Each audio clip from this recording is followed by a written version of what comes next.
bw'ekintu n'otunuulira n'enkolagana ey'obutundu. Ekyokusatu n'otunuulira embeera obutundu mu bukolaganira. Embeera obutundu mu bukolaganira. Kankuwa example. I'll give you an example. You imagine you've seen a beautiful girl. You're in a taxi. She's beautiful. You could say, yeah, she's beautiful and move on. That's one event. It's a part. However, if you decide to stop the taxi man and say, stop there, and you walk back to meet the girl, hello, my name is so-and-so. That's a second part. Before you know it, you've created a third event. Then there's a situation. She's your girlfriend, but you're married. Oops. You're married, but you don't also have what? Embeera,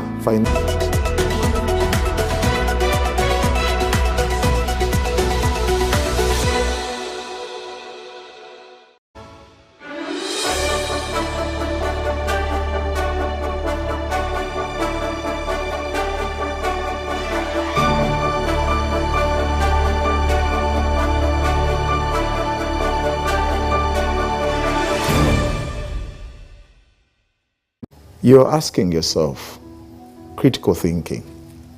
Critical thinking. What do you think that means?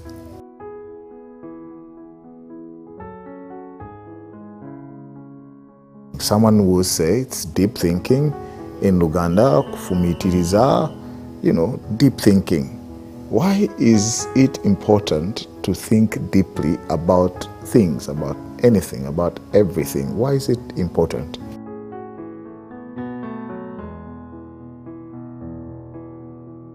You will be saying, mistakes. The reason why I need to think deeply about something is because I want to have the right outcome, the intended outcome. So we all live our lives in such a way that we have visions. Those visions is what you call intended outcome.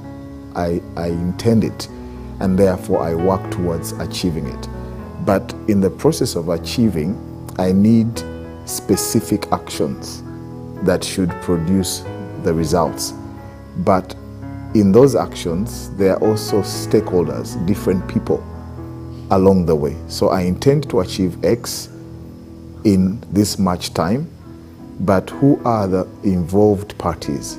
And how do I navigate to still achieve what I want to achieve, regardless of the forces that are against my working?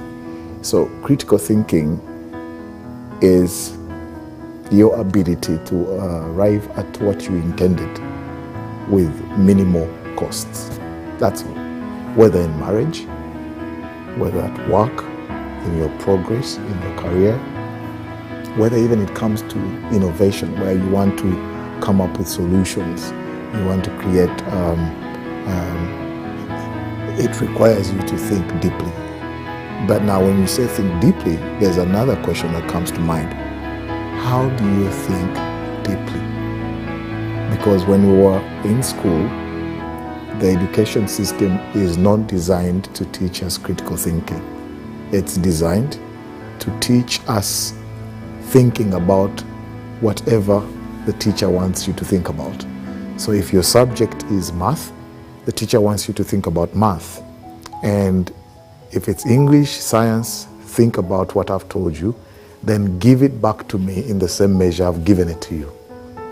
So don't add your thoughts. Give me the thoughts I've given you, give them back to me. If you're 100% copy-paste, then you are smart. Then you pass that class, move to the next class like that. By the time you get to campus or to Makerere University or to a university or college, what do you have? You have a mind that is not actually used to knowing how to think about what to think about. It only knows about thinking about what it's told to think about. Then in the end, you're given dissertation. All of a sudden, they're asking you to think for yourself. It's the most scary experience, thinking for yourself for the first time at that age. You only do that for once. I think it's about, you usually copy-paste from Google or you get some Bakuba or some experts to do the work for you, then you pass. Then what happens? You now graduate from college, from university, and you're ready to go in the real world. And so the first thing they're looking for in a job interview, they say, we're looking for people who are what? They will say it, they'll say critical thinking, they will say out of the box thinkers, people who think out of the box. But remember, you've been thinking in the box, but now they require you to think out of the box. They're looking for people who are resourceful, who can take initiative, who are creative, who can come up with solutions, things that no one actually told you. So critical thinking, and the book or the guide that I have written is to allow people to have the tools, the mental tools, to navigate through their intentions and through the execution towards those intentions. That's the idea about critical thinking.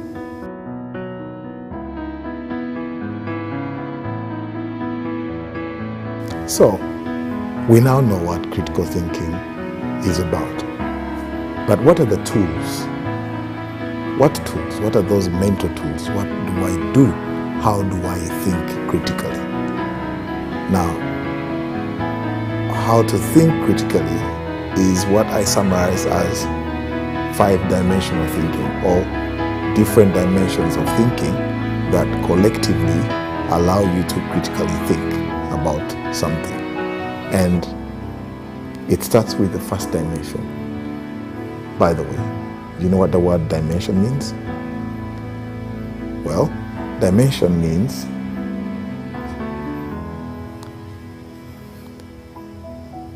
something having substance and depth enough to be believable. Something having enough